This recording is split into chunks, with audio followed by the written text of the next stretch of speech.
আমাদের পাড়া আমাদের সমাধান প্রকল্পের রাস্তা অর্ধেক তৈরি করে পুরো টাকা তুলে নেওয়ার অভিযোগ। হিঙ্গলগঞ্জ বিধানসভার অন্তর্গত মামুদপুরের 104 নম্বর বুথে গত কয়েকদিন আগেই আমাদের পাড়া আমাদের সমাধান প্রকল্পের মধ্যে দিয়ে নতুন কংক্রিটের ঢালাই রাস্তা নির্মাণ করা হয়েছে। এই রাস্তা নির্মাণ করার আগে রাস্তার এক প্রান্তে একটি বোর্ড মারা ছিল, যে বোর্ডে লেখা ছিল মহাদেব দাসের বাড়ি থেকে স্বপন মণ্ডলের বাড়ি পর্যন্ত নতুন কংক্রিটের ঢালাই রাস্তা হয়েছিল 1,76,223 টাকা। কিন্তু সেই রাস্তা পুরোপুরি না করে মাঝ রাস্তায় সেই কাজ সমাপ্ত করে দেওয়া হয়েছে বলেই অভিযোগ। এলাকার বাসিন্দাদের দাবি, বোর্ডে যেভাবে লেখা ছিল সেভাবেই রাস্তার টাকা বরাদ্দ হয়েছে, সেইভাবেই রাস্তাটা করা হোক।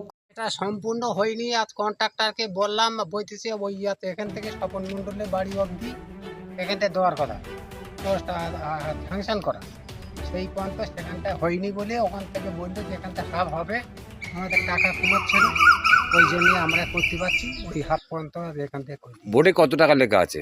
বোটে 100 ওই ব্যাগ পর একদিন পরে গিয়ে পোস্টার মেরেছে যে এই অবধি ঢালাই হয়ে গেছে। কিন্তু ওই পোস্টারটা দেখার পর আমি যখন মেম্বারের কাছে গেলাম, মেম্বারকে যখন জিজ্ঞেস করলাম যে এরকম ভাই কেন মেরেছো, আমাদের তো ঢালাই সেই অবধি হয়নি, তার অর্ধেক ঢালাই হয়েছে। আর এই হিসেবে আমি ওনাকেও একটা প্রশ্ন করি যে এত টাকা রাস্তা ওখানে অঙ্ক দেওয়া আছে, কিন্তু সেই রাস্তাটা অর্ধেক হয়ে তার অর্ধেক টাকাও খরচা হয়নি, তাহলে টাকাটা গেল কোথায়? তাহলে আমাদের রাস্তাটা পুরোটা হোক। বলছে ওইসব বিষয় তুই বুঝবি না। আমি বলি বুঝবো না মানে, সত্যি কথা বলতে আমি রাজমিস্ত্রি কাজ করি, সেই হিসাবে ওনার কাছে গিয়েছিলাম যে বুঝবো না, যে কোনো একটা তো বোঝাতে হবে। ঢালাই রাস্তা হয়েছে মানে আমরা ঢালাই সম্বন্ধে একটু হলেও বুঝি না, তোদের ওসব বোঝানো যাবে না। ও অনেক দিকে টাকা পয়সা দিতে হয় সবাইকে, মানে একটা ট্যাক্স কাটে, সেই ট্যাক্সের টাকাও দিতে হয়। আমি ট্যাক্স যখন কাটে সরকার তো একটা ট্যাক্স কেটে নিয়ে তারপর তো দিয়েছে রাস্তাটা হওয়ার জন্য।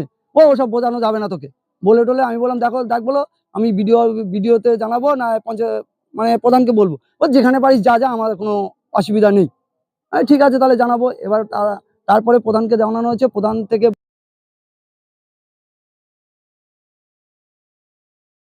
রাস্তাটা যে অবধি হওয়ার কথা ছিল সে অবধি তো হয়নি, আর আমরা চাই সবাই রাস্তাটা সে অবধি হয়ে যাক। রাস্তাটা হয়নি, তা ওরা এই ফ্ল্যাগটা মারবে কেন সেটা নিয়ে আমরা কোথায় পূর্ব মামুদপুর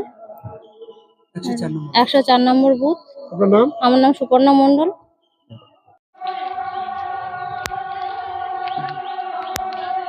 স্বপন মণ্ডলটা কে? আমার বাবা। তা কি রাস্তা কি হয়েছে না হয়নি? রাস্তা হয়নি, হাফ রাস্তা হয়ে আছে। কেন? কি করে বলবো হাফ রাস্তা, আমরা তো বাড়িতে ছিলাম না, এখানে আমরা ফাঁকায় থাকি কাজে। কারা করেছে এটা? এবার পঞ্চায়েত থেকে করে গিয়েছে। আপনারা কোনো অভিযোগ করেননি? অভিযোগ জানিয়েছে, আছে আরো দুটো বাড়ি আছে এখান থেকে জানিয়েছিল ওরা, দু বাড়ি। আমরা তো বাড়ি থাকি না।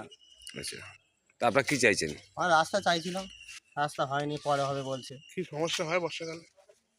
বর্ষাকালের সমস্যা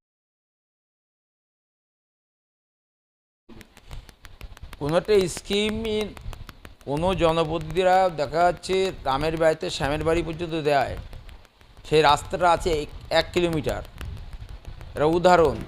কিন্তু সে 1 কিলোমিটার কাজ করতে গেলে 10 লাখ টাকা খরচ হয়, কিন্তু সরকারের কাছ থেকে টাকা পেয়েছে, সেখানেই তারা বরাদ্দ পেয়েছে 5 লাখ টাকা।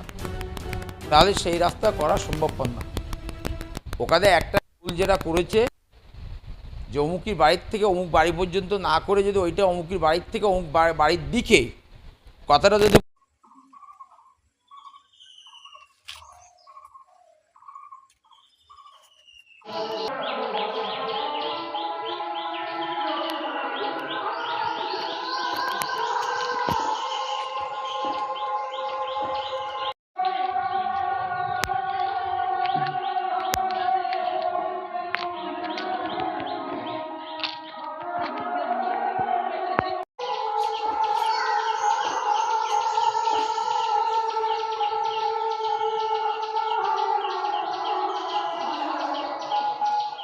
হওয়ার কথা ছিল মহাদেব দাসের বাড়ি টু স্বপন মণ্ডলের বাড়ি পর্যন্ত, কিন্তু সেই রাস্তাটা হয়নি, অর্ধেকটা হয়ে আর হয়নি।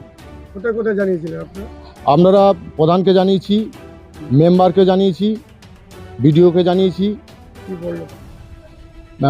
মেম্বার বলেছে যে ওসব কিছুই না, তোরা বুঝবি না, এসব পয়সা অনেক জায়গায় দিতে হয়, সে নিয়ে তোদের ওসব মাথা ঘামিয়ে লাভ নেই, যেটুকু হয়েছে সেইটুকু নিয়ে তোরা